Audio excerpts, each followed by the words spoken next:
जुलाई का महीना था। लगभग 7 दिनों से बारिश रुकने का नाम ही नहीं ले रही थी। आसमान पे काले बादल ऐसे छाए हुए थे जैसे सूरज को किसी ने कैद कर लिया हो। अभी लगभग शाम के 6 बजे होंगे, लेकिन पूरा इलाका रात के काले अंधेरे जैसा काला हो चुका था।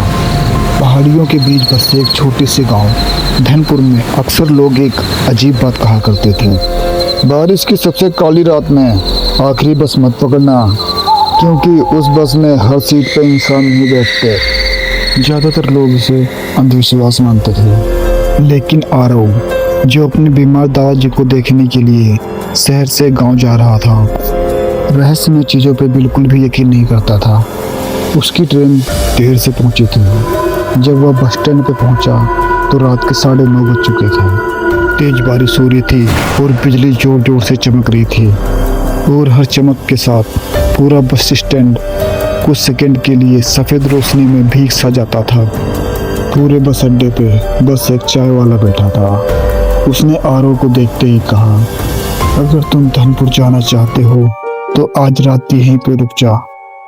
आरव मुस्कुराया और बोला, क्यों, अभी कोई बस नहीं मिलेगी क्या? बूढ़े ने बिना उसकी तरफ देखे हुए कहा, बस तो मिलेगी, लेकिन उस बस में मत बैठना। आरव हंस पड़ा और मजाक में बोला, उस बस में भूत बैठते हैं क्या? उस बूढ़े ने आरव की आंखों में देखा और बोला, उससे भी बुरी चीज। इतना कहकर बूढ़ा चुप हो गया। आरव को लगा कि वह बूढ़ा उससे मजाक कर रहा है। तभी एक पुरानी बस की हेडलाइट बारिश को चीरते हुए दिखाई दी। बस धीरे धीरे आकर बस स्टैंड पे रुकी। आरव ने बस को देखा तो उस पर कोई भी नंबर प्लेट नहीं थी। सारी बस कीचड़ और जंग से सनी हुई थी। कंडक्टर ने बस का दरवाजा खोला। बस के अंदर हल्की पीली लाइट जल रही थी और पूरी बस में बस 8 से 10 लोग बैठे हुए थे, और सभी लोगों ने अपने चेहरे नीचे झुका रखे थे।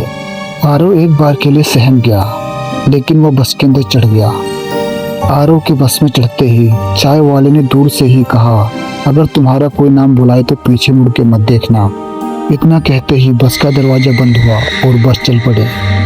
कुछ मिनट तक तो बस में सिर्फ बारिश की आवाज़ आती रही। बस की खिड़कियों पे बारिश का पानी ऐसे बह रहा था जैसे मानो कोई उस पर उंगलियां फेर रहा हो। आरव ने सामने बैठे एक आदमी से पूछा, भाई साहब, ये धनपुर यहाँ से कितनी दूर है? लेकिन आगे से कोई रिप्लाई नहीं आया। आरव ने एक बार फिर पूछा, लेकिन दोबारा भी कोई रिप्लाई नहीं आया। तभी अचानक बिजली चमकी, और उस बिजली की चमक में आरव ने कुछ ऐसा देखा जिसे देखकर आरव की सांसें रुक सी गई हों। उसने देखा सामने बैठे हुए इंसान का तो सिर ही नहीं है, लेकिन जैसे ही बिजली की चमक बंद हुई वैसे ही सारा कुछ सामान्य हो गया। उस टाइम पे आरव खुद को ही समझा रहा था कि यह उसका वहम है। बस अब जंगल वाले रास्ते पे पहुंच चुकी थी। वहां पर आरव के फोन का नेटवर्क भी गायब हो चुका था। तभी अचानक बस अपने आप रुक गई और ड्राइवर ने नीचे उतर के देखा तो वहां पे कोई नहीं था, सिर्फ बारिश हो रही थी। फिर कुछ देर बाद बस का दरवाजा अपने आप खुला और एक आदमी बस के ऊपर चढ़ा, जो कि पूरा काला रेनकोट पहन रखा था, और वो पीछे वाली सीट पर जाके बैठ गया। उस आदमी के बस पे बैठते ही धीरे धीरे बस का तापमान गिरने लगा और आरव के नाक से धुआं निकलने लगा। आरव ने घबराकर पीछे देखा। पीछे इतना अंधेरा था कि वहाँ पे कुछ दिख ही नहीं रहा था। कुछ देर बाद आरव ने अपने कान के पास किसी के फुसफुसाने की आवाज़ सुनी।